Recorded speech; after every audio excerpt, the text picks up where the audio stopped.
ಒತ್ತಡದ ಜೀವನ, ಬದಲಾಗ್ತಿರುವ ಜೀವನ ಶೈಲಿ, ಜನರಿಗೆ ನೂರಾರು ಆರೋಗ್ಯ ಸಮಸ್ಯೆ, ಯಾವ ಸಮಸ್ಯೆಗೆ ಯಾವ ಚಿಕಿತ್ಸೆ ಅನ್ನೋದೇ ದೊಡ್ಡ ಚಿಂತೆ. ಇಂತಹ ಸಮಸ್ಯೆ ಇರೋರಿಗೆ ಒಂದೇ ವೇದಿಕೆಯಲ್ಲಿ ಸಿಗುತ್ತೆ ಉತ್ತರ. ಇದೇ ಟಿವಿ9ನ ವಿಶೇಷ ಕಾರ್ಯಕ್ರಮ ನಿಮ್ಮ ಡಾಕ್ಟರ್.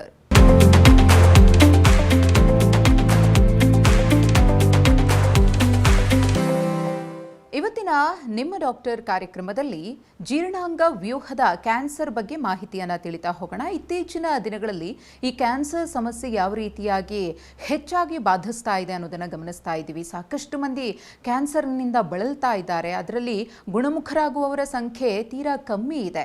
ಕ್ಯಾನ್ಸರ್ ಅಂದ ತಕ್ಷಣ ಎಲ್ಲರೂ ಕೂಡ ಭಯ ಪಡ್ತಾರೆ. ಅದರಲ್ಲೂ ಬೇರೆ ಬೇರೆ ವಿಧಗಳನ್ನು ಕೇಳಿದಂತಹ ಸಂದರ್ಭದಲ್ಲಿ ಈ ಕ್ಯಾನ್ಸರ್ ಎಷ್ಟು ಮಾರಕ ಅನ್ನೋದು ಜನರನ್ನ ಜರ್ಜರಿತರನ್ನಾಗಿಸಿದೆ.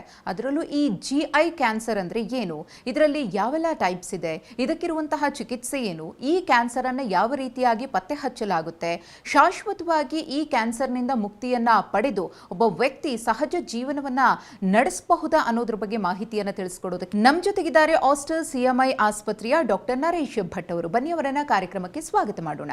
ಡಾಕ್ಟರ್ ನಮಸ್ತೆ, ಕಾರ್ಯಕ್ರಮಕ್ಕೆ ಸ್ವಾಗತ.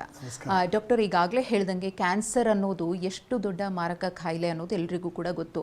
ಅದು ಬಂದರೆ ಬದುಕ್ತೀವ ಇಲ್ವಾ ಅಂತ ಹೇಳಿನೇ ಜನ ನೊಂದು ಬೆಂದು ಸಾಯೋ ಸ್ಥಿತಿಗೆ ಬಂದುಬಿಡ್ತಾರೆ. ಮೊದಲಿಗೆ ಈ ಕ್ಯಾನ್ಸರ್ ಹಬ್ತಾ ಇರುವ ಬಗ್ಗೆ ನಾವು ಮಾತನಾಡೋದಾದರೆ, ಈಗ ನಾವು ಇವತ್ತು ಮಾತಾಡೋದು ಕ್ಯಾನ್ಸರು GI ಕ್ಯಾನ್ಸರ್ ಅಂದರೆ ಅನ್ನನಾಳ, ಹೊಟ್ಟೆ ಅಥವಾ ದೊಡ್ಡ ಕರಳಲ್ಲಾಗೋ ಕ್ಯಾನ್ಸರ್ ಬಗ್ಗೆ ನಾವು ಮಾತಾಡ್ಬೋದು. ನೀವು ಹೇಳ್ದಂಗೆ ಕ್ಯಾನ್ಸರ್ ಬಂದರೆ ಎಲ್ಲರಿಗೂ ಭಯ, ಜೀವಕ್ಕೂ ಅಪಾಯ. ಸೊ ಅದಕ್ಕೆ ನಾವು ಏನು ಪ್ರಯತ್ನ ಮಾಡ್ತಾಯಿದ್ದೀವಿ, ಕ್ಯಾನ್ಸರನ್ನು ಜಲ್ದಿ ಡಯಾಗ್ನೋಸಿಸ್ ಮಾಡಬೇಕು. ಕ್ಯಾನ್ಸರ್ ಆಗೋದು ನಾವು ಕೆಲವು ಸತಿ ಅವಾಯ್ಡ್ ಮಾಡೋಕ್ಕಾಗಲ್ಲ, ಆಗಬಹುದು. ಬಟ್ ಆದ್ರೂ ನಾವು ಜಲ್ದಿ ಡಯಾಗ್ನೋಸ್ ಮಾಡಿದ್ರೆ ಅದಕ್ಕೆ ನಾವು ಟ್ರೀಟ್ಮೆಂಟು ಜಲ್ದಿ ಕೊಡ್ಬೋದು, ಹಾಗದು ಕ್ಯೂರು ಮಾಡಬಹುದು. ನಾವು ಅನ್ಕೋತೀವಿ ಕ್ಯಾನ್ಸರ್ ಈಸ್ ಫೈನಲ್ ಸೆಂಟೆನ್ಸ್, ಅದಕ್ಕೇನು ಉಪಾರ ಇಲ್ಲ ಅಂತ ಹೇಳ್ತೀವಿ ನಾವು. But that is not true. Early ಸ್ಟೇಜಲ್ಲಿ we can get a cure and ಅವ್ರ ಜೀವ ಇನ್ನೂ 10, 15, 20 ವರ್ಷ ಕೂಡ ಉಳಿಸ್ಕೋಬಹುದು. ಓಕೆ ಡಾಕ್ಟರ್, ತಾವು ಹೇಳ್ತಾ ಇದ್ರಿ ಅರ್ಲಿ ಸ್ಟೇಜಲ್ಲಿ ಇದನ್ನು ನಾವು ಪತ್ತೆ ಹಚ್ಚಿ ಟ್ರೀಟ್ಮೆಂಟನ್ನು ತಗೊಂಡ್ರೆ ಒಬ್ಬ ವ್ಯಕ್ತಿ ಇನ್ನೂ ಅನೇಕ ವರ್ಷಗಳ ಕಾಲ ಬಾಳಿ ಬದುಕಬಹುದು ಅಂತ ಹೇಳಿ. ಆದರೆ ಒಬ್ಬ ವ್ಯಕ್ತಿ ಕ್ಯಾನ್ಸರ್ ಇದೆ ಅನ್ನೋದನ್ನು ಹೇಗೆ ಕಂಡುಕೊಳ್ಬೇಕು, ಹೇಗೆ ಪತ್ತೆ ಹಚ್ಚಲಾಗುತ್ತೆ ಅಂತ? ಈಗ ನೀವು ಕೇಳಿರ್ಬೋದಲ್ಲ, ಕ್ಯಾನ್ಸರ್ ಸ್ಟೇಜ್ ಅಂತ ಮಾತಾಡ್ತೀವಿ. ಡಾಕ್ಟರ್ ಕೇಳ್ತಾರೆ, ಡಾಕ್ಟರ್ ನಮ್ಮ ಸ್ಟೇಜ್ ಯಾವುದು, ಅರ್ಲಿ ಸ್ಟೇಜಲ್ಲಿದೆಯಾ, ಲೇಟ್ ಸ್ಟೇಜಲ್ಲಿದೆಯಾ ಅಂತ ಕೇಳ್ತಾರೆ. ಸೊ ಲೇಟ್ ಸ್ಟೇಜಲ್ಲಿದ್ದರೆ ನಾವು ಟ್ರೀಟ್ಮೆಂಟ್ ಕೊಡೋದು ಕಷ್ಟ ಆಗುತ್ತೆ. ಅವ್ರಿಗೆ ಅನೇಕ ಸರ್ಜರಿ ಆಗಬೇಕು, ಕೀಮೊಥೆರಪಿ ಆಗಬೇಕು, ರೇಡಿಯೇಷನ್ ಆಗಬೇಕು. ಅದೆಲ್ಲ ಮಾಡಿದ್ರೂ ಕೆಲವು ಸತಿ 6 ತಿಂಗಳ ಉಳಿಯೋದು, 2 ವರ್ಷ ಉಳಿಯೋದು, 1 ವರ್ಷ ಉಳಿಯೋದು, ಆ ಥರ ಆಗುತ್ತೆ. ಅದಕ್ಕೆ ನಾವು ಅರ್ಲಿ ಸ್ಟೇಜಲ್ಲಿ ನಾವು ಡಯಾಗ್ನೋಸ್ ಮಾಡಿದ್ರೆ ಕ್ಯೂರ್ ಮಾಡೋ ಚಾನ್ಸಸ್ ಜಾಸ್ತಿ ಇರುತ್ತೆ. ಉದಾಹರಣೆಗೆ ನೀವು ಗಾರ್ಡನ್ನಲ್ಲಿ ಹೋಗ್ತೀರಿ, ಒಂದು ಚಿಗುರು ಕಾಣುತ್ತೆ, ನೀವು ತಕ್ಷಣ ಒಂದು ಕೈ ಹಾಕಿ ಅದನ್ನು ತೆಗೆದುಬಿಡ್ತೀವಿ. ಅದೇ ಒಂದು ಆಳದ ಮರ ನಿಮ್ಗೆ ಕಾಣಿದ್ರೆ ತೆಗಿಯೋಕ್ಕಾಗುತ್ತಾ? ಇಲ್ಲ. ಸೊ ಚಿಗುರು ಥರ ಇದ್ದರೆ ಅಂದರೆ ಅರ್ಲಿ ಸ್ಟೇಜ್, ಪ್ರಥಮ ಹಂತದಲ್ಲಿ ಕ್ಯಾನ್ಸರ್ ಇದ್ದರೆ ಅದನ್ನು ಟ್ರೀಟ್ಮೆಂಟ್ ಮಾಡೋದು ಸುಲಭ. ಕೆಲವು ಸತಿ ಆ ಟ್ರೀಟ್ಮೆಂಟು ನಾವು ಎಂಡೋಸ್ಕೋಪಿಯಲ್ಲೇ ಮಾಡಿರ್ತೀವಿ, ಕೆಲವು ಸತಿ ಆಪ್ರೇಷನ್ಸಲ್ಲಿ ಮಾಡ್ತೀವಿ. ಬಟ್ ರಿಸಲ್ಟ್ಸ್ ಅಥವಾ ಔಟ್ಕಮ್ಸ್ ಏನಂತೀವಿ ಆರ್ ವೆರಿ ಗುಡ್. ಎರಡನೇದಂದರೆ, ಈಗ ಇಷ್ಟು ವರ್ಷಗಳಂತ ನಾವು ಎಲ್ಲರಿಗೂ ಹೇಳ್ತೀವಿ, ಅಯ್ಯೋ ನಿಮ್ಮ ತೂಕ 5 kg 10 kg ಕಮ್ಮಿ ಆದರೆ ಬನ್ನಿ, ನಿಮ್ಮ ನುಂಗಕ್ಕೆ ಆಗಲಿಲ್ಲ ಆದರೆ ಬನ್ನಿ, ಅಥವಾ ರಕ್ತ ಭಾಳ ಕಮ್ಮಿ ಆದರೆ ಬನ್ನಿ ಅಂತ ನಾವು ಹೇಳ್ತಾ ಇರ್ತೀವಿ. ನನ್ನ ಪ್ರಕಾರ ಇದು ತಪ್ಪು. ಈ ಸ್ಥಿತಿಯಲ್ಲಿ ಯಾರೋ ಪೇಷಂಟ್ ಬಂದರೆ it is already advance cancer, ಅಂದರೆ ಕಾಯಿಲೆ ಮುಂದೆ ಹರಿದಿದೆ. ಅದಕ್ಕೆ ನಾವು ಟ್ರೀಟ್ಮೆಂಟ್ ಮಾಡೋದ್ರಲ್ಲಿ ಅಷ್ಟು ನಮ್ಮ ಸಕ್ಸಸ್ ಸಿಗಲ್ಲ. ಸೊ ಅರ್ಲಿ ಸ್ಟೇಜಸ್ ಯಾವಾಗ ಡಯಾಗ್ನೋಸ್ ಮಾಡಬೇಕು, ಹೇಗೆ ಮಾಡಬೇಕು, ಅದಕ್ಕೆ ಸಾಕಷ್ಟು ಜನರಿಗೆ ಸಿಂಪ್ಟಮ್ಸೇ ಇರಲಿಕ್ಕಿಲ್ಲ. ಅರ್ಥ ಹೇಳ್ಬೋದು, ನನಗೆ ಸ್ವಲ್ಪ ಯಾವಾಗಾದರೂ ಹಸು ಕಮ್ಮಿ, ಅಥವಾ ಸ್ವಲ್ಪ ಮೋಷನ್ಸ್ ಹೋಗೋದ್ರಲ್ಲಿ ಸ್ವಲ್ಪ ಬದಲಾವಣೆ ಕಾಣ್ತಾ ಇದೆ, ಇನ್ನೂ ರಕ್ತ ಏನಿಲ್ಲ, ಬರೀ ಬದಲಾವಣೆ ಕಾಣ್ತಾ ಇದೆ. ಅಂಥದ್ರಲ್ಲಿ ನಾವು ಸಸ್ಪೆಕ್ಟ್ ಮಾಡಿ ನಾವು ಏನಾದರೂ ಎಂಡೋಸ್ಕೋಪಿ ಅಥವಾ ಏನಾದ್ರು ಮಾಡಿದ್ರೆ ಆವಾಗ ಅರ್ಲಿ ಸ್ಟೇಜಲ್ಲಿ ಕಾಣುತ್ತೆ. ನೀವೀಗ ಒಂದು ಚಿಗುರು ಕಾರಲ್ಲಿ ಕೂತ್ಕೊಂಡು ನೀವು ಡ್ರೈವ್ ಮಾಡ್ತಾ ಹೋದರೆ ಆ ಚಿಗುರು ಕಾಣಲ್ಲ, ಕೆಳಗಡೆ ಇಳಿದು ಅದನ್ನು ಹತ್ತಿರ ಅಂತ ನೋಡಿದ್ರೆ ನಿಮ್ಗೆ ಕಾಣುತ್ತೆ. ಅದೇ ಥರ ನಾವು ಎಂಡೋಸ್ಕೋಪಿ ಏನಾದರೂ ಕಾರಣಕ್ಕೆ ನಾವು ಮಾಡಿದರೆ ಅವಾಗ ಚೆನ್ನಾಗಿ ನೋಡಬೇಕು. ಅವಾಗ ನಮ್ಗೆ ಕಾಣಬರುತ್ತೆ ಅರ್ಲಿ ಸ್ಟೇಜ್ ಕ್ಯಾನ್ಸರು ಯಾವ ಥರ ಇರುತ್ತೆ ಅದನ್ನು ನಾವು ಡಯಾಗ್ನೋಸ್ ಮಾಡಬಹುದು. ಸೊ ಇದು ಅಡ್ವಾನ್ಸ್ ಸ್ಟೇಜ್ ಲಕ್ಷಣ, ಯಾರ ಗಡ್ಡೆ ಇದೆ ಇದಿದೆ, ಅದು ದ್ಯಾಟ್ ಈಸ್ ನಾಟ್ ಕರೆಕ್ಟ್. ಅದು ನಾವು ಬದಲಾವಣೆ ಮಾಡಲೇಬೇಕು. Doctors also have to change, administrators also have to change. ಎಲ್ಲ ಆಸ್ಪತ್ರೆಯಲ್ಲಿ ಬೋರ್ಡ್ ಹಾಕಿರ್ತಾರೆ, ದೊಡ್ಡ ಗಡ್ಡೆ ಇದ್ದರೆ ಬನ್ನಿ ತೋರಿಸಿ, ಅದು ಉಪಯೋಗ ಇಲ್ಲ. ಆ ಮನುಷ್ಯ 6 ತಿಂಗಳು ಉಳಿಯಲ್ಲ. ಸೊ ನಾವು ಹೇಳೋದಂದರೆ ಯಾರಿಗೆ ಹೈ ರಿಸ್ಕ್, ಯಾರಿಗಿದೆ ಹೈ ರಿಸ್ಕ್ ಕ್ಯಾನ್ಸರ್ದು, ನಮ್ಮ ಜಠರದ ಕ್ಯಾನ್ಸರ್ಗೆಲ್ಲ ಯಾರಿದೆ, ಸ್ಮೋಕರ್ಸ್ ಆರ್ ಹೈ ರಿಸ್ಕ್. ಎರಡನೇದು ತಂಬಾಕು, ಯಾವುದೋ ತಂಬಾಕು, ಪಾನ್ ಮಸಾಲ ಇದು ಅದೆಲ್ಲ ಉಪಯೋಗಿಸ್ತಾರೆ, ಅವ್ರಿಗೆ ಹೈ ರಿಸ್ಕು. ಮೂರನೇದು ಕೆಲವ್ರಿಗೆ ಫ್ಯಾಮಿಲಿಯಲ್ಲಿ ಕ್ಯಾನ್ಸರ್ ಇರುತ್ತೆ, ಅವ್ರ ಬ್ರದರ್ಸ್ ಅಥವಾ ಫಾದರು, ಗ್ರ್ಯಾಂಡ್ ಫಾದರ್, ಅಂಕಲ್ ಯಾರು ಕ್ಯಾನ್ಸರ್ ಇದೆ ಅವ್ರಿಗೆ ಕ್ಯಾನ್ಸರ್ ಬರೋ ಚಾನ್ಸಸ್ ಜಾಸ್ತಿ ಇರುತ್ತೆ. ಸೊ ಅಂಥ ಜನರಿಗೆ ನಾವು ಸೆಲೆಕ್ಟ್ ಮಾಡಿಕೊಂಡು ನಾವು ಎಂಡೋಸ್ಕೋಪಿ ಅಥವಾ ಎಲ್ಲ ಮಾಡಿದ್ರೆ ನಮಗೆ ಈ ಅರ್ಲಿ ಸ್ಟೇಜ್ ಕ್ಯಾನ್ಸರ್ ಸಿಗೋ ಚಾನ್ಸಸ್ ಜಾಸ್ತಿ. ಅಂದರೆ ಡಾಕ್ಟರ್ ತಾವು ಹೇಳೋ ಪ್ರಕಾರ ಈ ಬ್ಯಾಡ್ ಹ್ಯಾಬಿಟ್ಸ್ ಇಲ್ಲದೆ ಹೆರಿಡಿಟ್ರಿ ಆಗಿಯೂ ಕೂಡ ಈ ಒಂದು ಕಾಯಿಲೆ ಟ್ರಾನ್ಸ್ಫರ್ ಆಗಬಹುದು. ಭಾಳ ಇಂಪಾರ್ಟೆಂಟು. ನಮ್ಮ ದೇಶದಲ್ಲಿ ಅಷ್ಟು ನಾವು ಅದೆಲ್ಲ ಗಮನ ಕೊಟ್ಟಿಲ್ಲ ನಾವು. ಬಟ್ ನಾವು ನಮ್ಮ ಕ್ಲಿನಿಕಲ್ಲಿ ದಿನ ಪೇಷಂಟ್ ಕೇಳಿದೆ, ನಿಮ್ಮ ಮನೆಯಲ್ಲಿ ಯಾರಾದರೂ ಏನೋ ಕಾಯಿಲೆ ಇದೆಯಾ, ಮೊದಲೇ ಬರೀ TB ಕಾಯಿಲೆ ಇದು ಅದು ಕೇಳ್ತಾಯಿದ್ವಿ. ಈಗ ಸ್ಪೆಸಿಫಿಕ್ ನಾವು ಕೇಳ್ತೀವಿ, ಕ್ಯಾನ್ಸರ್ ಯಾರು ಇದೆಯಾ? ಹೌದಿಲ್ಲ ಸರ್, ನಮ್ಮ ಅಂಕಲ್ಗಿತ್ತು ಮೊನ್ನೆನೇ ಕ್ಯಾನ್ಸರ್, ಕೋಲನ್ ಇತ್ತು, ದೊಡ್ಡ ಕರಳದ ಕ್ಯಾನ್ಸರ್, ನಮ್ಮ ಅಜ್ಜಿಗೆ ಕ್ಯಾನ್ಸರ್, ಹೊಟ್ಟೆ ಕ್ಯಾನ್ಸರ್ ಇತ್ತು, ನಾವು ಯಾರಿಗೆ ಲಿವರ್ ಕ್ಯಾನ್ಸರ್ ಇತ್ತು ಅದೆಲ್ಲ ಬಂದರೆ ನಾವು ಅಷ್ಟು ಜಾಸ್ತಿ ಅದನ್ನು ಇಂಪಾರ್ಟೆನ್ಸ್ ಕೊಟ್ಟು ಸ್ವಲ್ಪ ಟೆಸ್ಟ್ ಮಾಡಿ ನೋಡ್ತೀವಿ. ಬಿಕಾಸ್ ಅಲ್ಲಿ ನಮ್ಗೆ ಸಿಗೋದು ಅಲ್ಲಿ ನಮ್ಗೆ ಏನಾದ್ರು what ever investment in time and procedures ಅಲ್ಲಿ ನಮ್ಮ ರಿವಾರ್ಡ್ಸ್ ಜಾಸ್ತಿ ಸಿಗುತ್ತೆ. ಓಕೆ ಡಾಕ್ಟರ್, ಈಗ ಎಂಡೋಸ್ಕೋಪಿ ಬಗ್ಗೆ ತಾವು ಹೇಳ್ತಾ ಇದ್ರಿ. ಈ ಎಂಡೋಸ್ಕೋಪಿ ಅನ್ನೋದು GI ಕ್ಯಾನ್ಸರ್ಗೆ ಹೇಗೆ ವರ್ಕ್ ಆಗುತ್ತೆ? ಎಲ್ಲ ವಿಧದ ಕ್ಯಾನ್ಸರ್ಗಳಿಗೂ ಕೂಡ ಅದು ಕಂಪ್ಲೀಟ್ ಆಗಿ ಅನ್ವಯ ಆಗುತ್ತಾ ಅಥವಾ ಅದು ಸಕ್ಸಸ್ಫುಲ್ ಆಗುತ್ತಾ, ಹೇಗೆ? ಈಗ ನಾವು ಎಂಡೋಸ್ಕೋಪಿ ಯಾವ ಒಳಗಡೆ ನೋಡೋದಂದ್ರೆ ಯಾವುದು, ಫುಡ್ ಪೈಪ್ ಅಂದರೆ ಅನ್ನನಾಳಕ್ಕೆ ನೋಡ್ಬೋದು, ಸ್ಟಮಕ್ ನೋಡ್ಬೋದು, ಸ್ವಲ್ಪ ಅಷ್ಟಾಗಿ ಚಿಕ್ಕ ಕರಳು ನೋಡ್ಬೋದು, ದೊಡ್ಡ ಕರಳ ಫುಲ್ ನೋಡ್ಬೋದು. ಸೊ ಎಂಡೋಸ್ಕೋಪಿಲಿ ಅಷ್ಟು ನೋಡ್ಬೋದು. ಈಗ ಚಿಕ್ಕ ಕರಳಲ್ಲಿ ಜಾಸ್ತಿ ಕ್ಯಾನ್ಸರ್ಸ್ ಆಗೋ ಸಂಭಾವನೆ ಇಲ್ಲ, ಅಂದರೆ ಇನ್ಸಿಡೆನ್ಸ್ ಇಸ್ ಲೋ. ಸೊ ನಮ್ಮ ಪ್ರಾಬ್ಲಮ್ ಏನು ನಮ್ಮ ದೇಶದಲ್ಲಿ ಅನ್ನನಾಳದಲ್ಲಿ, ಹೊಟ್ಟೆಯಲ್ಲಿ ಹಾಗೂ ಈಗ ದೊಡ್ಡ ಕರಳಲ್ಲಿ ಕ್ಯಾನ್ಸರ್ಸ್ ಬೆಳ್ಕೊಂಡು ಬರ್ತಾಯಿದೆ. ಈ 15-20 ವರ್ಷದಲ್ಲಿ ಮೊದಲು 4%, 5% ಅಲ್ಲ 5/1 lakh ಪಾಪ್ಯುಲೇಷನ್ ಇದ್ದದ್ದು ಈಗ ವಿ ಆರ್ ಗೋಯಿಂಗ್ ಟು 10-15, 2-3 ಪಟ್ಟು ಜಾಸ್ತಿ ಆಗ್ತಾಯಿದೆ. So stomach, food pipe, large intestine ಆ ಕ್ಯಾನ್ಸರ್ಸ್ ನಾವು ಎಂಡೋಸ್ಕೋಪಿಲಿ ಡಿಟೆಕ್ಟ್ ಮಾಡ್ಬೋದು. ಈಗ ಮೊದಲು ಅಂದರೆ ನೀವು ಅರ್ಥ ಮಾಡ್ಕೋಬೇಕು, ಕ್ಯಾನ್ಸರ್ ಎಲ್ಲಿ ಶುರು ಆಗುತ್ತೆ? ಸೂಪರ್ಫಿಷಿಯಲ್ ಲೇಯರ್ ಅಂದರೆ ಮೇಲಿಂದ ಲೇಯರಲ್ಲಿ ಶುರು ಆಗುತ್ತೆ. ಸೊ ನಾವು ಎಂಡೋಸ್ಕೋಪಿಲಿ ಒಳಗಡೆ ನೋಡಿದ್ರೆ ಆ ಮೇಲ್ಗಡೆ ಲೇಯರ್ ನಾವು ಸರಿಯಾಗಿ ನಾವು ನೋಡಿದ್ರೆ ಮೈನ್ಯೂಟ್ ಚೇಂಜಸ್, ಮೈಕ್ರೋಸ್ಕೋಪಿಕ್ ಚೇಂಜಸ್ ನಮ್ಗೆ ಕಾಣ್ಬರುತ್ತೆ. ಸೊ ಅದು ಗಡ್ಡೆ ಆಗೋದು ಮುಂಚೆ ಕೆಲವು ವರ್ಷಗಳು ಟೈಮ್ ಆಗ್ಬೋದು. ದೊಡ್ಡ ಕರಳಲ್ಲಿ 3-5 ವರ್ಷ ಟೈಮ್. ನೀವು ಕ್ಯಾನ್ಸರ್ ಇವತ್ತು ನಾವು ಡಯಾಗ್ನೋಸ್ ಮಾಡಿದರೆ ಅದ್ರ ಮುಂಚೆ 3 ಅಥವಾ 5 ವರ್ಷದ ಮುಂಚೆ ಅದು ಶುರುವಾಗಿರುತ್ತೆ. ಸೊ ಆ ಹೋಲ್ ಟೈಮ್ ನಾವು ಮಿಸ್ ಮಾಡಿದ್ದೀವಿ. ಸೊ ಆ ಸ್ಟೇಜಲ್ಲಿ ನಾವು ಪಿಕಪ್ ಮಾಡಿದರೆ ಅದನ್ನು ನಾವು ಎಂಡೋಸ್ಕೋಪಿಯಲ್ಲೂ ಆದರೂ ತೆಗಿಬಹುದು ಅಥವಾ ಆಪ್ರೇಷನ್ ಆದರೂ ಮಾಡ್ಬೋದು. ಸೊ ಅದು ಚೇಂಜಸ್ ನಮ್ಗೆ ಗೊತ್ತಾಗಬೇಕಾದ್ರೆ ವಿ ನೀಡ್ 2-3 ಥಿಂಗ್ಸ್. 1, ಸಸ್ಪಿಷನ್. 2, ಯಾರು ಎಂಡೋಸ್ಕೋಪಿ ಮಾಡ್ತಾ ಇದ್ದಾರೆ ಅವರು ತರಬೇತಿ ಪ್ರಾಪ್ತ ಮಾಡಿರಬೇಕು, ಈಸ್ ಟು ಬಿ ಟ್ರೈನ್ಡ್. 3ನೇದು, patient has to be comfortable and quiet. ನಾವು ಕೆಲವು ಸತಿ ನೋಡ್ತೀವಿ ಎಂಡೋಸ್ಕೋಪಿ ಏನು ಇಂಜೆಕ್ಷನ್ ಕೊಡದೆ ಸುಮ್ಮನೆ ಮಲಗಿಸ್ಬಿಟ್ಟು ಒಂದು 2 ನಿಮಿಷದಲ್ಲಿ ನಾವು ಮ್ಯಾಗಿ ಎಂಡೋಸ್ಕೋಪಿ ಅಂತೀವಿ, 2 ಮಿನಿಟ್ ಎಂಡೋಸ್ಕೋಪಿ. ಅದೆಲ್ಲ ಆಗಲ್ಲ. ಸರಿಯಾಗಿ ಪೇಷಂಟ್ನ ಮಲಗಿಸ್ಬಿಟ್ಟು ಸೆಡೇಷನ್ ಕೊಟ್ಟು ಅದನ್ನು ನಾವು ಎಂಡೋಸ್ಕೋಪಿ ಮಾಡಿದ್ರೆ ಹಾಗೂ ನಾವು ಯಂತ್ರ ಏನು ಯೂಸ್ ಮಾಡ್ತೀವಿ ಎಂಡೋಸ್ಕೋಪ್ಸ್, ಎಲ್ಲ ಎಂಡೋಸ್ಕೋಪ್ಸ್ ಅದೇ ಅಲ್ಲ, ನಮಗೆ ಮ್ಯಾಗ್ನಿಫಿಕೇಷನ್ ಎಂಡೋಸ್ಕೋಪಿ ಅಂತ ಇರುತ್ತೆ. ಮ್ಯಾಗ್ನಿಫಿಕೇಷನ್ ಅಂದರೆ ವಿಸ್ತಾರ ಪ್ರಮಾಣ, ಏನು ವಾಟ್ ಈಸ್ ಸೀನ್ ಸ್ಮಾಲ್ ನಾವು ಮ್ಯಾಗ್ನಿಫೈ ಮಾಡಬೇಕು. ಮ್ಯಾಗ್ನಿಫೈ ಮಾಡಿದ್ರೆ ಅದನ್ನು ನಾವು ಕ್ಲಿಯರಾಗಿ ಕಾಣುತ್ತೆ. ನಮ್ಮ ಎಂಡೋಸ್ಕೋಪ್ಸ್ ಎಷ್ಟು, we are able to magnify 80 to 140 times.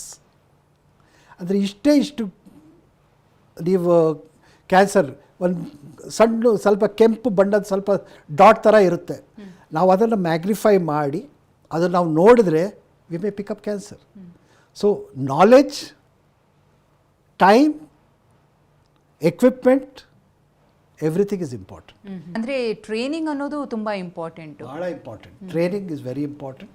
ನಾವು ವಿ ಆರ್ ಇನ್ವಾಲ್ವ್, ನಾನು personally I am one of the trainers in Asia. So ನಾವು ಏಷ್ಯನ್ ಗ್ಯಾಸ್ಟ್ರೋಂಟ್ರಾಲಜಿಸ್ಟ್ ಟ್ರೈನ್ ಮಾಡ್ತಾ ಇರ್ತೀವಿ on the technology. But what we need to change most is attitude. ಎಲ್ಲರೂ ಇಲ್ಲ ನಂಗೆ 20 patient ಕಾಯ್ತಾ ಇದ್ದಾರೆ, ನಾನು ಜಲ್ದಿ ಮಾಡಬೇಕು, that is wrong. Every patient who has an endoscopy has to have a good quality endoscopy so that we don't miss. So ಬರೀ ಇವ್ರಿಗೆ ನಾನು 20 ನಿಮಿಷ ತೊಗೋತೀನಿ, ಇನ್ನೊಬ್ರಿಗೆ 2 ನಿಮಿಷ ತೊಗೋತೀನಿ, ಅದು ಸರಿ ಇಲ್ಲ. ಯಾರಿದ್ದಾರೆ ಅವ್ರಿಗೆ we have to give them due justice. So every endoscopy is an opportunity to pick up early cancer. Okay doctor, ಒಂದು ವೇಳೆ ಆ ಎಂಡೋಸ್ಕೋಪಿ ವಿಚಾರ ಅಥವಾ ಈ ಕ್ಯಾನ್ಸರನ್ನು ಡಯಾಗ್ನೋಸ್ ಮಾಡ್ಕೊಳ್ಳೋ ವಿಚಾರದಲ್ಲಿ ಡಿಲೇ ಆದರೆ, ಲೇಟ್ ಆದರೆ ಒಂದಷ್ಟು ಪರಿಣಾಮಗಳನ್ನು ಎದುರಿಸಬೇಕಾಗುತ್ತೆ. ಆ ಪರಿಣಾಮಗಳು ಜೀವವನ್ನು ತೆಗೆದುಕೊಂಡು ಹೋಗೋ ಹಂತಕ್ಕೂ ಕೂಡ ಬರಬಹುದು. ಹಾಗಾಗಿ ಜನಸಾಮಾನ್ಯರಿಗೆ ತಮ್ಮ ಸಲಹೆ ಏನಂತ ಹೇಳಿ? ನಾವು ಈಗ ನಮ್ಮ ಕಂಟ್ರಿಯಲ್ಲಿ ಎಲ್ಲರಿಗೂ ನಾವು ಎಂಡೋಸ್ಕೋಪಿ ಮಾಡೋಕ್ಕಾಗಲ್ಲ. ಕೆಲವು ದೇಶದಲ್ಲಿ ಮಾಡ್ತಾ ಇದ್ದಾರೆ, ಅಮೇರಿಕಲ್ಲಿ ಮಾಡ್ತಾರೆ, ಜಪಾನಲ್ಲಿ ಮಾಡ್ತಾರೆ. ಎಲ್ಲರಿಗೂ ಅವ್ರಿಗೆ ದೊಡ್ಡ ಕರಳು ಕ್ಯಾನ್ಸರ್ ಅಷ್ಟಿದೆ, ಎಲ್ಲರಿಗೂ ಈ ಇಷ್ಟು ವಯಸ್ಸಾದಮೇಲೆ ಕೊಲೊನೋಸ್ಕೋಪಿ ಮಾಡಲೇಬೇಕು ಅಂತ ಹೇಳ್ತಾರೆ. ನಮ್ಮ ದೇಶದಲ್ಲಿ ಅದು ಸಾಧ್ಯವಿಲ್ಲ. Neither do we have the money nor the expertise nor our numbers are very large. So ನಾವು ಏನು ಮಾಡಬೇಕು, ಆ್ಯಟ್ ರಿಸ್ಕ್, ಯಾರಿಗೆ risk, if average risk is 1, if anyone has got double the risk, triple the risk, ಅವ್ರು ಖಂಡಿತ ಮಾಡಬೇಕು. We should not ignore. ಈಗ ಕೆಲವು ಸತಿ ನೋಡ್ತೀವಿ 55 ವಯಸ್ಸು ಇರ್ತಾರೆ, ಹೆಲ್ತ್ ಚೆಕಪ್ ಎಲ್ಲರೂ ಮಾಡ್ತಾ ಇರ್ತಾರೆ, ಅವ್ರಿಗೆ ಹಿಮೋಗ್ಲೋಬಿನ್ 13 ಇರುತ್ತೆ. ಗಂಡಸರಿಗೆ at 50-55 there is no business to have a haemoglobin low. ಅವ್ರು ಖಂಡಿತ ಮಾಡಬೇಕು. ಇಲ್ಲ ಅವ್ರಿಗೆ ರಕ್ತ ಬರ್ತಾ ಇಲ್ಲ, ಸುಸ್ತಾಗಿಲ್ಲ, ವೇಟ್ ಕಮ್ಮಿ ಆಗಿಲ್ಲ ಅಂತ ಬಿಡುವುದು ಅದು ರಾಂಗ್. ಸೊ ಸ್ಮಾಲ್ ಕ್ಲೂಸ್ ಅದು ನಾವು ಹಿಡ್ಕೊಂಡ್ರೆ we can I will not say that 100% ಎಲ್ಲರಿಗೂ ಅರ್ಲಿ ಡಯಾಗ್ನೋಸ್ ಮಾಡ್ತಿಲ್ಲ. ಈವನ್ ಇಫ್ ಈ increase that to 20%, 30%, it's a big achievement. ಯಾಕಂದರೆ ಕ್ಯಾನ್ಸರ್ ದೊಡ್ಡದು ಬೆಳ್ಕೊಂಡ ಮೇಲೆ ಎಷ್ಟು ದುಡ್ಡು ಖರ್ಚಾಗುತ್ತೆ ಪೇಷಂಟ್ ಮೇಲೆ, whether it's in the government sector or private sector, ಬಹಳ ದುಡ್ಡು ಖರ್ಚಾಗುತ್ತೆ. So small investment, pick it up early and deal. Okay doctor, ಈಗ ಸರ್ವೇ ಸಾಮಾನ್ಯವಾಗಿ ಒಂದಷ್ಟು ಕ್ಯಾನ್ಸರ್ಸ್ ಬಗ್ಗೆ ಎಲ್ರಿಗೂ ಕೂಡ ಆಗುತ್ತು. ಗರ್ಭಕಂಠ ಕ್ಯಾನ್ಸರ್ ಇರಬಹುದು ಅಥವಾ ಬೇರೆ ಬೇರೆ ಕ್ಯಾನ್ಸರ್ಗಳು ಯಾವ ರೀತಿಯಾಗಿ ಮಹಿಳೆಯರಲ್ಲಿ ಮತ್ತು ಪುರುಷರಲ್ಲಿ ಹೆಚ್ಚಾಗಿ ಕಾಣಿಸ್ತಾ ಇದೆ ಅಂತ ಹೇಳಿ. ಈ ಜೀರ್ಣಾಂಗ ವ್ಯೂಹದ ಕ್ಯಾನ್ಸರ್ ಎಷ್ಟು ಪ್ರಮಾಣದಲ್ಲಿ, ಅಂದರೆ ಶೇಕಡವಾರು ಮಾತನಾಡೋದಾದರೆ ಎಷ್ಟು ಪರ್ಸೆಂಟೇಜ್ ಇದೆ ಅಂತ ಡಾಕ್ಟರ್? ಇಂಡಿಯಾಲಿ ನೀವು ಹೇಳ್ದಂಗೆ ಓರಲ್ ಕ್ಯಾನ್ಸರ್ ಅಂದರೆ ಎಸ್ಪೆಷಲಿ ಟೊಬ್ಯಾಕೊ ಚೂಸ್ ಅದು ಭಾಳ ಜಾಸ್ತಿ ಬೆಳ್ಕೊಂಡಿದೆ. ನಾರ್ತ್ ಈಸ್ಟ್ ನಮ್ಮ ಸ್ಟೇಟ್ಸಲ್ಲಿ ಫುಡ್ ಪೈಪ್ ಕ್ಯಾನ್ಸರ್ ಬಹಳ ಬೆಸ್ಟ್ ಇದೆ, almost 5 times more than what we have here. But ಈಗ ಸ್ಟಮಕ್ ಕ್ಯಾನ್ಸರ್ ಇತ್ತು, ಒಂದು ಇನ್ಫೆಕ್ಷನ್ ಅಂತ ಆಗ್ತಾಯಿತ್ತು, ಅದು ಸ್ವಲ್ಪ ಕಮ್ಮಿ ಆಗ್ತಾ ಇದೆ ದೇಶದಲ್ಲಿ ಅಕ್ರಾಸ್ ದ ವರ್ಲ್ಡ್. ಬಟ್ ವಯಸ್ಸಾದಮೇಲೆ ಅವ್ರಿಗೆ ಬರುತ್ತೆ, but we can pick it up early. But ಜಾಸ್ತಿ ಅಂದರೆ ಈಗ ದೊಡ್ಡ ಕರಳು ಕ್ಯಾನ್ಸರ್ ಅದು ಬೆಳ್ಕೋತಾ ಇದೆ. ಅದೆಲ್ಲೂ ಎಲ್ಲ ಅರ್ಬನ್ ಏರಿಯಾಸಲ್ಲಿ ಎಲ್ಲ ಬೆಳ್ಕೋತಾ ಇದೆ. ನಾನು ಹೇಳಿದ್ನಲ್ಲ, at least 3 times increase in the last 20 years. So ನಾವು ನೋಡಿದಾಗ the good thing, if there is some good thing, is other pre cancer stage ಇರುತ್ತೆ, ಪಾಲಿಪ್ಸ್ ಅಂತ. ಅಂದರೆ ಇನ್ನೂ ಸ್ವಲ್ಪ ಗಡ್ಡೆ ಥರ ಇರುತ್ತೆ ಚಿಕ್ಕದು, ಬಟ್ ಇನ್ನೂ ದೊಡ್ಡ ಕ್ಯಾನ್ಸರ್ ಆಗಿರಲ್ಲ, pre cancer stage. So that pre cancer stage may be anywhere from 3 to 5 years. So ನಾನು ಅದು ಮೊದಲೇ ನಾವು ಡಿಟೆಕ್ಟ್ ಮಾಡಿ ಅದನ್ನು ನಾವು ತೆಗೆದ್ರೆ it's a cure. We can look at him after 3 to 5 years ಪುನಃ ಏನಾದರೂ ಬೆಳ್ಕೊಂಡಿದೆಯಾ ಅಂತ. So that's a cure. So ನನ್ನ ಅಭಿಪ್ರಾಯದಲ್ಲಿ ದೊಡ್ಡ ಕರಳು ಕ್ಯಾನ್ಸರು ನಾವು ಜಾಸ್ತಿ ನೋಡ್ತಾ ಇದ್ದೀವಿ, ಅದರ ಮೇಲೆ ಜಾಸ್ತಿ ಗಮನ ಕೊಡಬೇಕು. And we have to look at it very carefully. Okay doctor, ತಾವು ರಿಸ್ಕ್ ಯಾರೆಲ್ಲ ಇರ್ತಾರೆ, ಆ ವರ್ಗ ಯಾವುದು ಅಂತ ಹೇಳಿದ್ರಿ, ದುರಭ್ಯಾಸಗಳಿಂದ ಕೂಡಿರುವವರು. ಈಗ ಮಹಿಳೆಯರು ಕೂಡ ಈ ದೊಡ್ಡ ಕರುಳಿನ ಕ್ಯಾನ್ಸರ್ಗೆ ಗುರಿ ಆಗಬಹುದಾ? ಹೌದು ಹೌದು ಗಂಡಸರು ಹೆಂಗಸರು ಇಬ್ರಿಗೂ ಈ ಥರ ಆಗುತ್ತೆ. ಈಗ ನೀವು ಒಂದು ಜೆನೆಟಿಕ್ ಕಾಸ್ ಅಂತ ನಾವು ಮಾತಾಡಿದ್ವಿ, ಸೊ ಅದು ಒಂದು. ಎರಡನೇದೇನೆಂದರೆ ಜಾಸ್ತಿ ಜನಕ್ಕೆ ಇದು ಗೊತ್ತಿಲ್ಲ. that the most common factor for all cancers, whether it's breast cancer, whether it's uterine cancer, stomach cancer, colon cancer, brain cancer, is obesity. Weight ಜಾಸ್ತಿ. ನೀವು ನೋಡ್ತಾ ಇದ್ದೀರಿ ಇಂಡಿಯಾದಲ್ಲಿ ಈಗ ವಿ ಹ್ಯಾವ್ ಫ್ಯಾಂಟಿಕ್ diabetes capital of the world ಇದು. ಯಾಕೆ? Because of obesity. So obesity ನಮ್ಮ ಲೈಫ್ ಸ್ಟೈಲ್ ಚೇಂಜಸ್ ಯಾವ ಥರ ಚೇಂಜ್ ಆಗ್ತದೆ ಅಷ್ಟೇ ನಮ್ಮ ಕ್ಯಾನ್ಸರ್ ರಿಸ್ಕು ಅಷ್ಟು ಬೆಳ್ಕೋತಾ ಇದೆ. So colon cancer is risk associated with obesity. So ನಾನು ಒ ಪಿ ಡಿಯಲ್ಲಿ ನಾನು ಇಫ್ ಐ ಸಿ ಸಮ್ ಸ್ವಲ್ಪ symptoms are not much but is obese ಬೇರೆ ಇದ್ದರೆ and I would recommend him to get a colonoscopy done if he has crossed 45-50. And you'll be surprised, at least 15% of them we find something. So adu one important message we have to give, that obesity is not a good thing. It doesn't affect only liver and heart. It even causes cancer. Doctor, ಈಗ ಈ ರೀತಿ ಒಂದು cancer ಬಂದಂತಹ ಸಂದರ್ಭದಲ್ಲಿ life style modification ಹೇಗಿರಬೇಕು ಅಂತ ಹೇಳಿ, ಅದು ಆರಂಭದಲ್ಲಿ ಇರಬಹುದು ಅಥವಾ ಚಿಕಿತ್ಸೆಯ ಹಂತದಲ್ಲಿರಬಹುದು, ಯಾವ ರೀತಿ ಜೀವನ ಶೈಲಿಯನ್ನು ರೂಢಿಸ್ಕೊಳ್ಬೇಕು? ಅನ್ಫಾರ್ಚುನೇಟ್ಲಿ ಇದು ಡಯಾಗ್ನೋಸಿಸ್ ಆಗೋದು ಮುಂಚೆ, ಕಾಯಿಲೆ ಶುರು ಆಗೋದು ಮುಂಚೆ ಮಾಡಬೇಕು. ಒಂದು ಸತಿ ಆದಮೇಲೆ ನಾನು ಇದು ಮಾಡ್ತೀನಿ ಅದು ಮಾಡ್ತೀನಿ ಅಂದ್ರೆ ಅಷ್ಟು ಜಾಸ್ತಿ ಉಪಯೋಗ ಬರಲ್ಲ. ಬಂದರೆ ನಿಮ್ಮ ಮಕ್ಕಳ ಮೇಲೆ ಬರ್ಬೋದು. ನಿಮ್ಮ ಮನೇಲಿ ಏನು ಹ್ಯಾಬಿಟ್ಸು ತಿನ್ನೋದು ಮಾಡೋದು habits it may change, that benefit will go to the next generation. ನಿಮ್ಗೆ ಅಷ್ಟು ಬೆನಿಫಿಟ್ ಬರಲ್ಲ. ಬಟ್ ಎಸ್, ಅದ್ರ ಮುಂಚೆ ನಾನು ಹೇಳಿದ್ನಲ್ಲ, ವೇಟ್ ಕಂಟ್ರೋಲ್ ಇಟ್ಕೊಳ್ಳೋದು, good exercise, eating healthy food, ಜಾಸ್ತಿ ಪ್ರೊಸೆಸ್ಡ್ ಫುಡ್ಸ್ ತಿಂದೇ ಇದ್ದಿದ್ದು, ಮತ್ತು ಸಾಕಷ್ಟು ವೆಜಿಟಬಲ್ಸು ಫ್ರೂಟ್ಸು ಅದೆಲ್ಲ ನಾವು ತಿಂದರೆ it can protect to a large extent against colon cancer. ಜಾಸ್ತಿ ಮಾಂಸ ಯಾರು ತಿಂತಾರೆ, ಎಸ್ಪೆಷಲಿ ರೆಡ್ ಮೀಟ್, ಫಾರಿನ್ ಕಂಟ್ರೀಸಲ್ಲಿ ಎಷ್ಟು ಕೋಲನ್ ಕ್ಯಾನ್ಸರ್ ಯಾತಕ್ಕಿದೆ, ಅವ್ರು ಜಾಸ್ತಿ ರೆಡ್ ಮೀಟ್ ತಿನ್ನೋದು, ಅದೆಲ್ಲ ಈಗ ಅವ್ರು ಕಂಟ್ರೋಲ್ ಮಾಡಿದ್ದಾರೆ. ಚಿಕನ್ ಫಿಶ್ ತಿಂತಾರೆ ಬಟ್ ಮಟನ್ ಅಷ್ಟು ತಿನ್ನಲ್ಲ. ಬಟ್ ಅದು ನಾವು those are things, simple things which we can changes do. ಮಾಡ್ಕೊಬೇಕು. Yes. ಡಾಕ್ಟರ್, ಹಾಗಿದ್ರೆ ಈ ಸಮಸ್ಯೆಗೆ ಚಿಕಿತ್ಸೆಯನ್ನು ಪಡೆದಂತಹ ವ್ಯಕ್ತಿ ಸಂಪೂರ್ಣವಾಗಿ ನಾನು ಗುಣಮುಖನಾಗ್ತೀನಿ ಅನ್ನೋ ಆಶಾಭಾವನೆಯನ್ನು ಇಟ್ಕೊಳ್ಬಹುದಾ? ಹೌದು, ಖಂಡಿತ. ಅರ್ಲಿ ಸ್ಟೇಜಲ್ಲಿ ಡಯಾಗ್ನೋಸ್ ಮಾಡಿದ್ವಿ. ನಾನು ಕೆಲವು ಸ್ಲೈಡ್ಸ್ ತೋರಿಸ್ತೀನಿ. You can make an early stage. What is advance stage ಅಂದರೆ ತೀರಾ ಕ್ಯಾನ್ಸರ್ ಬೆಳ್ಕೊಂಡಿದೆ, ಆಲಿನ ಮರ ಥರ ದೊಡ್ಡದಾಗಿದೆ, ಅಥವಾ ಸಸ್ಯ ಥರ ಚಿಗುರಿದ್ದಾಗ ನಾವು ತೆಗಿಬಹುದು. ಅಂದರೆ ಅದು ಎಂಡೋಸ್ಕೋಪಿಲಿ ನಾವು ತೆಗಿತೀವಿ ವಿದೌಟ್ ಎನಿ ಸರ್ಜರಿ. ಎಂಡೋಸ್ಕೋಪಿಕ್ಸ್ ತೆಗೆದು ಅದು ತೆಗೆದ್ರೆ you can get 100% cure rate in a very thing without major surgery. ಅಥವಾ ಅನ್ನನಾಳನೇ ತೆಗಿಬೇಕು, ಹೊಟ್ಟೆನೇ ತೆಗಿಬೇಕು, ಕರಳು ತೆಗಿಬೇಕು, ಅದು ಸಮಸ್ಯೆನೇ ಬರಲ್ಲ. So there lot of it is possible, but you should diagnose early. ಅದಕ್ಕೆ ಇಸ್ ತರಬೇತಿ. ನಮ್ಮ ಗ್ಯಾಸ್ಟ್ರೋಎಂಟ್ರಾಲಜಿಸ್ಟ್ ಎಂಡೋಸ್ಕೋಪಿ ಯಾರು ಮಾಡ್ತಾರೆ ತರಬೇತಿ ಪ್ರಾಪ್ತ ಮಾಡಬೇಕು. They have to have patience. ಸಾಕಷ್ಟು ಟೈಮ್ ಸ್ಪೆಂಡ್ ಮಾಡ್ಕೊಂಡು ಎಂಡೋಸ್ಕೋಪಿ ಕೇರ್ಫುಲ್ಲಾಗಿ ಮಾಡಬೇಕು. ಮ್ಯಾಗಿ ಎಂಡೋಸ್ಕೋಪೀಸ್ ಅಂತ ಆಗಲ್ಲ. Every endoscopy has to be an opportunity to pick up cancer. ಯಾರು ಬಂದು ಅವರು ಯಾರೋ ದುಡ್ಡು ಕೊಟ್ಟಿರಬೇಕು, ಅವ್ರ government hospital it may not give, but is given your time. So you have to give him the best possible quality of endoscopy to pick up. That is the message that we have. Okay doctor, ಈಗ ಕೆಲವೊಂದು ಕ್ಯಾನ್ಸರ್ಗಳಲ್ಲಿ second stage ಅಥವಾ third stage ಬಂದಾಗಲೂ ಕೂಡ ಆ ವ್ಯಕ್ತಿ ಗುಣಮುಖರಾಗಿ ಇನ್ನೂ ಕೂಡ ಜೀವಿತಾವಧಿಯನ್ನು ಹೆಚ್ಚಿಸ್ಕೊಂಡಂತಹ ಉದಾಹರಣೆಗಳಿದೆ. ಇದಕ್ಕೂ ಕೂಡ ಅದು ಅಪ್ಲೈ ಆಗುತ್ತಾ? ಹೌದು. ಸಿ, ನಾನು ಅರ್ಲಿ ಸ್ಟೇಜ್ ಅಂದರೆ there is what I am talking of very early stage ಅಂದರೆ think. But stage 1 cancer, stage 2 cancer also we can get a cure. Problem is stage 3, stage 4 cancer. Cure ಸಿಗುತ್ತೆ ಅಥವಾ we can improve their life, but at what cost? Chemotherapy ಎಷ್ಟು is so expensive. ಹೌದು, so expensive. few lakhs per month, treatment 20 lakhs, 15 lakhs. So we want to avoid that. Surgery hospital ಬರಬೇಕು, surgery ಮಾಡ್ಕೊಂಡು it's all they pay a price. So ನಾವು ಹೇಳಲ್ಲ surgery ಮಾಡಿದ್ರೆ ಒಳ್ಳೇದಲ್ಲ ಅಂತ ಹೇಳಲ್ಲ, they will benefit, but we want to avoid that. Because if you has one surgery early ಸ್ಟೇಜಲ್ಲಿ it does need chemotherapy, it does need radiation, ಏನು ಬೇಕಾಗಿಲ್ಲ. So we can save a lot of money for the individual, for the country also. Yes doctor, ಕೊನೆಯದಾಗಿ ಏನು ಹೇಳ್ತೀರಿ ಅಂತ ವೀಕ್ಷಕರಿಗೆ? ಏನಂತ, ಈಗ ಎಂಡೋಸ್ಕೋಪಿಯಲ್ಲಿ ತಾವು ಎಂಡೋಸ್ಕೋಪಿ ಹೋದಾಗ make sure that it is done in proper conditions, fasting ಅಥವಾ ವೆಲ್ ಪ್ರಿಪೇರ್ಡ್.